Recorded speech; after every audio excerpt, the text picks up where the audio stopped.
पश्चिम ओडिशा रे हाईकोर्टर स्थायी बेंच स्थापन पर आशार किरण देखा चलित मास 18 तारिख में महाराष्ट्र राज्यर कोल्हापुर ठारे आउ एक हाईकोर्टर स्थायी बेंच स्थापन पर केंद्र सरकार निष्पत्ति नहीं खबर विभिन्न जातीय गणमाध्यम प्रसारित होगा परी आम राज्यर पश्चिम ओडिशावासी मन एक आशार किरण देखा पूर्व दीर्घ वर्ष है हाईकोर्टर स्थायी बेंच स्थापन पर पश्चिम ओडिशावासी अनेक थर दाबी करने सहित आंदोलन किंतु सरकारी उदासीनता जो ताहा स्वप्न हो रही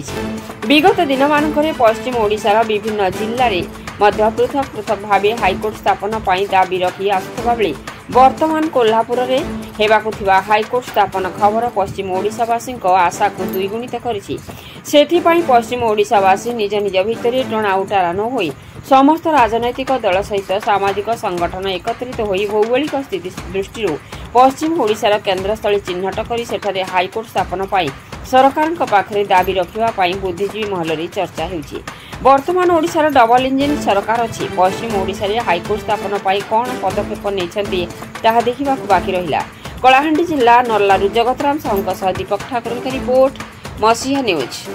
आपण मसीहा न्यूज यूट्यूब चैनल को सब्सक्राइब कलेनी कि जदि करिनाहंती एबे करिनियंतु। एहा सह मसीहा न्यूज रो फेसबुक पेज को और ट्विटर को फॉलो करंतु।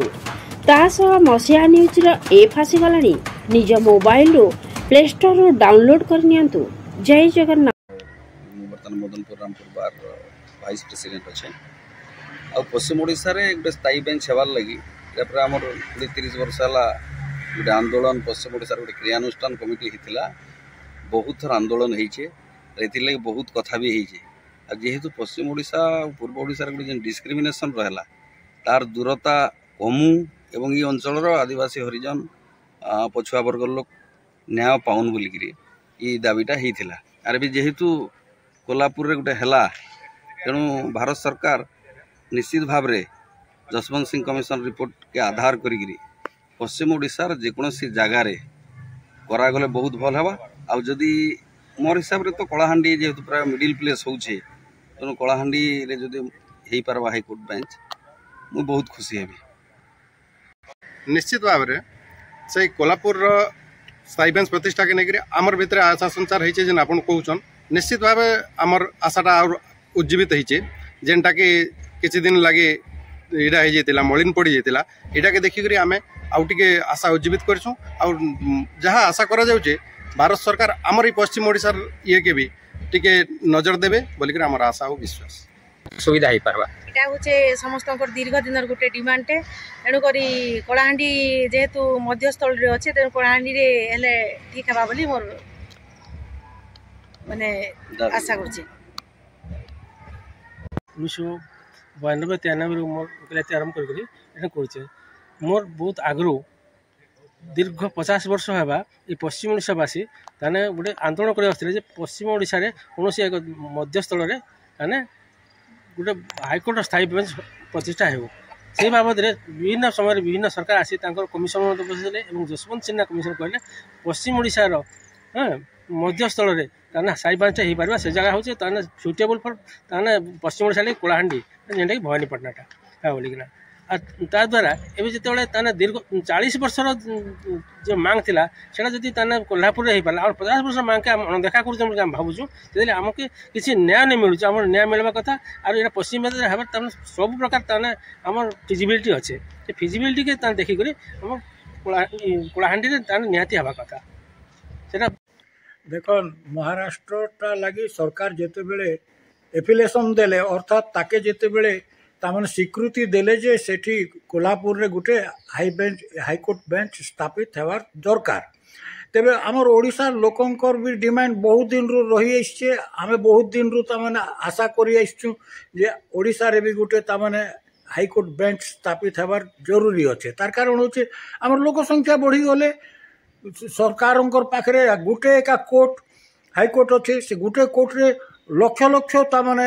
इटा तामने केसेस अच्छे जेनटा तामने वर्ष वर्ष धरिक लोक तामने लाइन रे नहीं आसी पारबार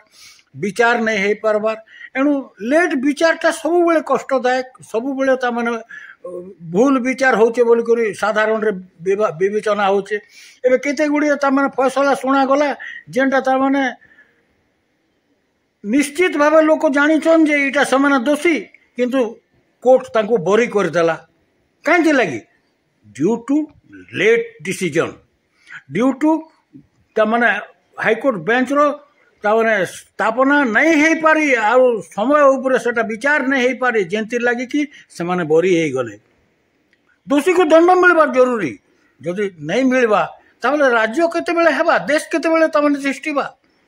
देश रे तामाने जदि शांति दरकार अच्छे श्रृंखला दरकार अच्छे देश हिसाब रे जदि तामाने आमे विवेचना करमा बोले हमको निश्चित भाव न्याय दरकार एणु आमर हाईकोर्ट बेंच निहाती आमके तामाने करबार दरकार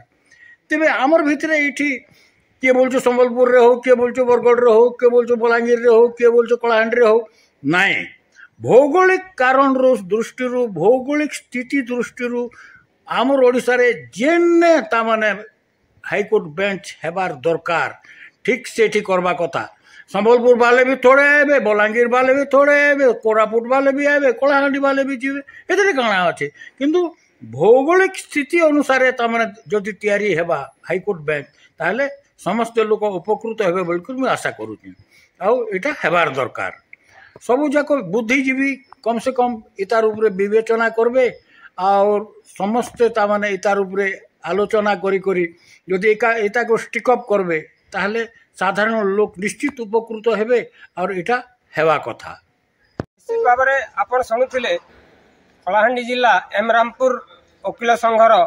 सदस्य मान प्रतिक्रिया और किछि बुद्धिजीवी प्रतिक्रिया प्रकृत में पश्चिम ओडिशा रे हाईकोर्ट स्थायी बेंच स्थापन पर दीर्घ वर्ष है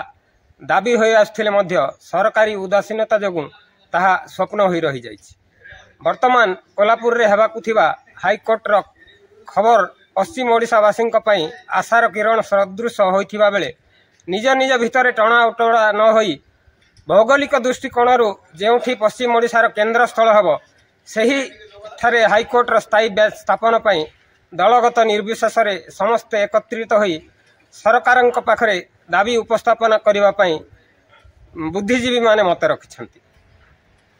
वर्तमान ओडिशा रे डबल इंजिन रो सरकार अच्छी पश्चिम ओडिशा रे हाईकोर्ट रो स्थायी बेंच स्थापन को नहीं कौन पदक्षेप नेउछंती ताहा देखिबाकू बाकी रहिला। कलाहांडी जिला नरलारू जगतराम साहू।